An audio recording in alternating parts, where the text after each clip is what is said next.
അപ്പം പാകിസ്ഥാനുണ്ട്, ഇന്ത്യയിൽ നിന്ന് വിഭജിച്ച് പോയിട്ടുള്ള, അതല്ലെങ്കിൽ സോവിയറ്റ് റഷ്യയുണ്ട്, ചൈനയുണ്ട്. ഈ സമൂഹങ്ങളെക്കാൾ കൂടുതൽ ജനാധിപത്യവൽക്കരിക്കപ്പെട്ട് നിൽക്കുന്നത് ഇന്ത്യയാണ്. അതൊരു പക്ഷേ ഗാന്ധി തുടങ്ങി വെച്ചിട്ടുള്ള, ഗാന്ധിയാണ് ഇന്ത്യയെ ജനാധിപത്യവൽക്കരിച്ചത് എന്ന് നമുക്ക് ധൈര്യമായി പറയാൻ പറ്റും. കാരണം 1885 കോൺഗ്രസ് ഉണ്ടാകുന്നത്. കോൺഗ്രസ് ആണ് ദേശീയ പ്രസ്ഥാനം എന്ന് പറയുന്നത്. പക്ഷേ ഗാന്ധിജി വരുന്നത് ഈ സൗത്ത് ആഫ്രിക്കയിൽ നിന്ന് ഇന്ത്യയിൽ തിരിച്ചെത്തുന്ന 1915.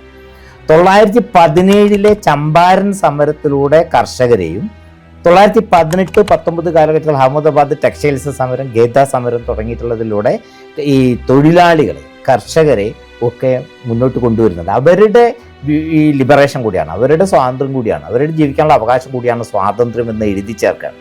അതുപോലെ തന്നെ ഖിലാഫത്ത് പ്രസ്ഥാനത്തിലൂടെ ഈ മുസ്ലിം സമുദായങ്ങളിൽ ഒരു വിശ്വാസം വളർത്തിക്കൊണ്ടുവരാൻ ശ്രമിക്കുന്നു.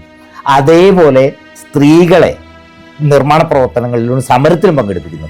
നമുക്ക് കണ്ടറിയാം, നമ്മൾ ഗാന്ധിയുടെ സമരം ലോകത്തിൽ ഒരിടത്തും ഇല്ലാത്ത രീതിയിൽ സ്ത്രീകൾ പങ്കെടുത്തിട്ടുള്ള, ഏറ്റവും കൂടുതൽ സ്ത്രീകൾ പങ്കെടുത്തിട്ടുള്ള സ്വാതന്ത്ര്യ സമരം എന്ന് പറയുന്നത് ഒന്ന് ഇന്ത്യൻ സ്വാതന്ത്ര്യ സമരമാണ്. അത്ര വേറെ എവിടെയും ഉണ്ടായിട്ടില്ല നേതൃത്വത്തിലേക്ക് സ്ത്രീകൾ വന്നിട്ടുള്ള. അതുപോലെ സ്വാതന്ത്ര്യ സമരത്തിൻ്റെ ഭാഗമായി തന്നെ അദ്ദേഹം എന്ത് ചെയ്യുന്നുണ്ട്, ഈ തൊട്ടുകൂടായ്മയ്ക്കെതിരായിട്ടുള്ള സമരത്തെയും അതിൽ ചേർക്കുന്നുണ്ട്. അധികാരത്തിൻ്റെ വികേന്ദ്രീകരണത്തെ പോലെ തന്നെ ഉൽപാദനത്തിലെ വികേന്ദ്രീകരണത്തിലുള്ള ശ്രമം എന്നുള്ള നിലയ്ക്ക് ചർക്കയെ അവതരിപ്പിക്കുന്നുണ്ട്.